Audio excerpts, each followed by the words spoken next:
Hello students, कैसे हैं आप सब।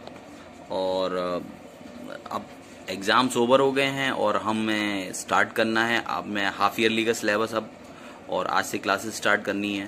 तो पहले ये देखते हैं सेवेंथ क्लास में कितने चैप्टर मैंने कराए थे। पहले 5 आई थिंक करा दिए थे। 5 चैप्टर्स मैं करा चुका हूँ। Integers, fractions and decimals, rational number, exponents and powers और एल्जेब्रिक एक्सप्रेशन, यहाँ तक हो गया है तुम्हारा। अब इसके बाद जो नेक्स्ट टॉपिक है वो है सिंपल इक्वेशंस। ठीक है, और कितने चैप्टर दिए हुए हैं? 15। तो आई मिस्ड आई थिंक 9 तो कंप्लीट करने ही है हाफ ईयरली के लिए। कम से कम 8 या 9 तक होगा। तो हम सिंपल इक्वेशन शुरू करते हैं पेज नंबर 114 पर। Simple equations. तो एज यूजुअल हमारा जो कॉमिक पोर्शन है पहले हम उसे देखेंगे। कॉमिक पोर्शन को देखो। कॉमिक पोर्शन में क्या है? एफिडैक, ड्रिल्डैक, एस्ट्रोडैक एंड क्लोनडैक start enjoying Earth's fruit and they specially like apples. तो एफिडैक, ड्रिल्डैक, एस्ट्रोडैक एंड क्लोनडैक ये अर्थ पे जो फ्रूट्स पाए जाते हैं उनको इंजॉय कर रहे हैं फ्रूट्स को। And they specially like apples, और उन्हें सबसे ज्यादा पसंद है apples. They have decided that one of them will visit the local fruit seller almost daily. उन्होंने डिसाइड किया कि उनमें से कम एक, जो ये एलियंस हैं इनमें से at least one will visit the fruit seller. तो वो फ्रूट सेलर को डेली विजिट करेगा सो दैट कि उन्हें डिफरेंट काइंड ऑफ फूड उससे परचेज कर सकें और खा सकें। ठीक है, उसे इंजॉय कर सकें। Next is one day when the एफिडैक रीच द शॉप। एक दिन एफिडैक जब शॉप पर पहुंचता है, ही found that all the apples were sold. उसने पाया कि सारे एप्पल्स बिक चुके हैं। The fruit seller was also puzzled that he told him about the sale of apple for the last 3 days. और जो फ्रूट सेलर है वो भी थोड़ा पजल्ड था कि अरे सारे कैसे खत्म हो गए। और उसने बताया कि पास्ट 3 डेज में, लास्ट 3 डेज में कितने एप्पल्स उसने सेल किए, यानी किस तरीके से उसने एप्पल सेल किए एक्चुअली। तो अब देखो, ऑन डे वन को he had stacked 80 Apple. Stacked का मतलब है कि प्रॉपरली उनको एक डिजाइन में लगाते हैं। आपने देखा होगा कि जो रेहड़ी वगैरह होती है, जो ठेला होता है उनका, उसके ऊपर वो एक डिजाइन में प्रॉपर फिट करके लगाते हैं। उसने स्टेक्ड किए, एक ढेर लगाया एक सही तरीके से, सही पैटर्न में। स्टेक्ड 80 एप्पल्स उसने लगाए टू बी सोल्ड। ठीक है, He sold some of the apples by evening. उसमें से कुछ एप्पल्स बिक गए शाम तक। Next, on day 2 he doubled the number of apple which were left. अब उसमें से कुछ बिक गए लेकिन जो बचे उनका उसने डबल कर दिया। आपको ये नहीं पता, कुछ एप्पल्स बिक गए और जो बच गए, जो लेफ्ट होने का मतलब है बच गए, जो बच गए उनका उस नंबर को डबल कर दो आप। उतने उसने जो है अगले दिन फिर स्टेक किए। By the end of the day he sold the same number of apples as on the previous day. जितने उसने एप्पल्स एक फर्स्ट डे बेचे थे उसने बेच उतने ही पाए। अब क्या हुआ? On day 3, the fruit seller decided to have thrice the number of apples as were left on the day 2. अब उसने क्या किया कि नंबर ऑफ एप्पल्स जितने उसने फर्स्ट डे बेचे थे वो बिल्कुल बराबर थे सेकेंड डे बेचे हुए एप्पल के बराबर। लेकिन उसने डे 3 पे क्या किया कि जो भी बचे उनका 3 गुना कर दिया, थ्राइस कर दिया उसको। और ऑन द डे 2 को जो बचे उसके 3 गुना कर दिया उसने। By the end of the day all of his apples were sold. लेकिन तीसरे दिन सारे एप्पल सोल्ड हो गए। He wondered how there was no apple left. तो उसे समझ नहीं आ रहा था कि कैसे, अब ये क्या हुआ कि तीसरे दिन on the day 3 all the apples was sold. ठीक है, when he had sold the same number और apples the previous day and the day before that.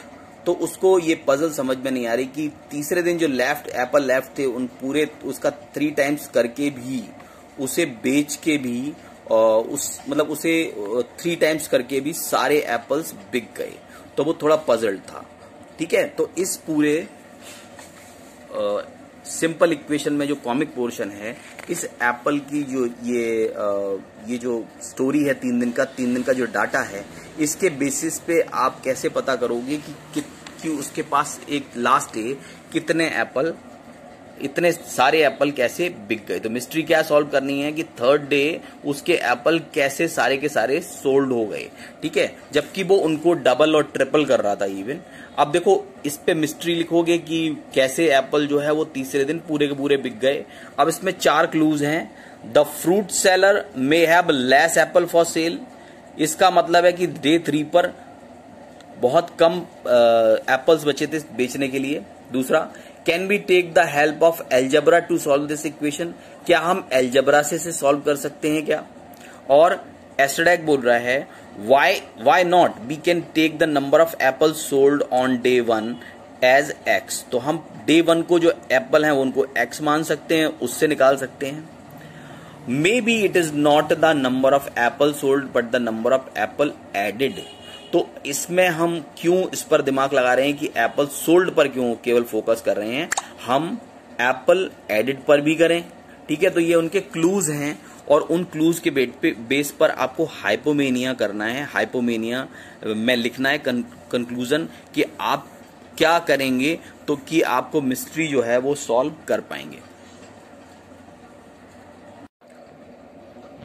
अब हम इसका पहले टॉपिक पे आ जाते हैं, setting up of an equation. हम इक्वेशन बनाते कैसे हैं, इक्वेशन बनती कैसे है, पहले तो हम इस पे आ जाते हैं। अच्छा, इसमें एक एक्शन जो है जरा देखते हैं इसमें क्या है। Get into group of 4, take turns to throw the dice, fill numbers obtained in each throw in the 4 boxes except the middle one, add the number on the LHS of the empty box and RHS of the empty box, compare the 2 sides and write the appropriate sign lesser than, greater than, equal to in the empty box। ठीक है, तो हम क्या करते हैं कि हम 4 groups में बढ़ जाते हैं। वैसे ये एक्टिविटी है जो क्लासरूम एक्टिविटी हो सकती है, जो अभी पॉसिबल नहीं है, लेकिन आप अपने घर पे 4 लोग अलग अलग डिवाइड होके भी कर सकते हो ना। ठीक है, तो उसमें क्या है, take turns to throw the dice. एक डाइस को आप थ्रो करोगे, डाइस यानी पासा, जिसे हम लूडो में यूज करते हैं ना, डाइस वही। तो उस डाइस को हम थ्रो करना है हमें। Fill the number obtained in each throw in 4 boxes. अब हर एक बार आप उसे थ्रो करेंगे तो उसके नंबर्स आप इन ग्रुप्स इनमें लिखते जाओगे। इसमें लिखोगे, इसमें लिखोगे, इसमें लिखोगे और इसमें लिखोगे, बट इसमें नहीं कुछ लिखना है, इसको खाली छोड़ना है। Add the number on the LHS of the empty box and RHS of the empty box. मतलब क्या हुआ, आप एक डाइस को डालेंगे, ठीक है। डाइस डालने के बाद ऐसे उसे रैंडमली ऐसे उछाल दिया जाता है और उसके बाद में रैंडमली उसमें एक नंबर आ जाता है, और जो नंबर आता है उसको हम यहां नोट करेंगे। दूसरी बार में नंबर आएगा उसको यहां नोट करेंगे। मतलब ये जब 4 लोग हैं या 4 ग्रुप्स हैं तो पहला ग्रुप यहां फेंकेगा, उसका नंबर यहां जाएगा, दूसरे ग्रुप का यहां आ जाएगा, तीसरे ग्रुप का यहां आ जाएगा, चौथे ग्रुप का यहां आ जाएगा। ठीक है, अब क्या करना है, इन नंबर्स को देखो, ये हो गई LHS साइड, ये लेफ्ट हैंड साइड हो गई, ये राइट हैंड साइड हो गई। तो लेफ्ट हैंड साइड वाले प्लस कर दो, राइट हैंड साइड वाले प्लस कर दो। अब अगर इधर का नंबर बड़ा है और इधर का नंबर छोटा है तो हम लिखेंगे लेसर देन, है ना। इधर का बड़ा हो गया और इधर का छोटा हो गया। जब इधर का बड़ा हो गया और इधर का छोटा हो गया तो आप लिखेंगे ग्रेटर देन, और इधर का बड़ा हो गया और इधर का छोटा हो गया तो आप लिखेंगे लेसर देन। और अगर दोनों तरफ का जो रिजल्ट है वो सेम है या इक्वल है तो आप बीच वाले जो पोर्शन है, बीच वाला जो ब्लॉक है, उसके अंदर इक्वल का साइन लगाएंगे। बस ये आपका गेम रहेगा। अब इसमें क्या होगा कि हर टाइम कभी ग्रेटर देन आएगा, कभी लेसर देन आएगा, कभी इक्वल टू आएगा। तो इससे आपको एक आइडिया मिलेगा कि इक्वेशन कैसे बनती है। देखो, इक्वेशन का मतलब हुआ उसके दो साइड्स हैं, LHS और RHS। और इसमें क्या होता है कि LHS और RHS इक्वल आने चाहिए। इक्वेशन का मतलब है बीच में इक्वल का साइन होना मस्ट है। बीच में इक्वल का साइन होगा, इस तरफ 2 नंबर्स होंगे और इस तरफ 2, 3, 4 जितने भी हों, और इस तरफ भी 2, 3, 4 जितने भी हों, और उनके बीच में कोई ऑपरेशन लग रहा होगा, प्लस हो रहा होगा, माइनस हो रहा होगा, डिवाइड हो रहा होगा, मल्टीप्लाई हो रहा होगा, मगर इस LHS का जो रिजल्ट आएगा और RHS का जो रिजल्ट आएगा ये दोनों सेम होंगे, दोनों सेम होंगे, क्योंकि बीच में इक्वल का साइन लगता है तब इक्वेशन। अगर यहां पर इक्वल का साइन नहीं, ग्रेटर देन का साइन है, इक्वल टू का साइन है, इन दैट केस ये इक्वेशन नहीं होगी। इक्वेशन का मतलब है the equal sign should be in the middle. ठीक है, अब देखो एग्जाम्पल है, write an algebraic expression for the following statement. अब देखो जरा, the sum of m and 15। ये देखो, अभी हम इक्वेशन नहीं कर रहे, अभी हम कर रहे हैं एल्जेब्रिक एक्सप्रेशन लिख रहे हैं। ठीक है, फिर धीरे से हम इक्वेशन पर आएंगे। जो इक्वेशन में मैंने बताया आपको क्या करना है, आपको इधर कुछ ये इधर का पार्ट होगा और इधर का पार्ट होगा, ये दोनों पार्ट इक्वल होने चाहिए। इनका जो सम और इनका जो सम है वो इक्वल होना चाहिए, क्योंकि इक्वेशन में बीच में आता है इक्वल। ठीक है, अब इसके लिए सबसे पहले हमने एल्जेब्रिक एक्सप्रेशन बनाने की बात करी कि हम पहले एक लैंग्वेज है उसको हम एक इक्वेशन में, एल्जेब्रिक एक्सप्रेशन में कैसे कन्वर्ट करें।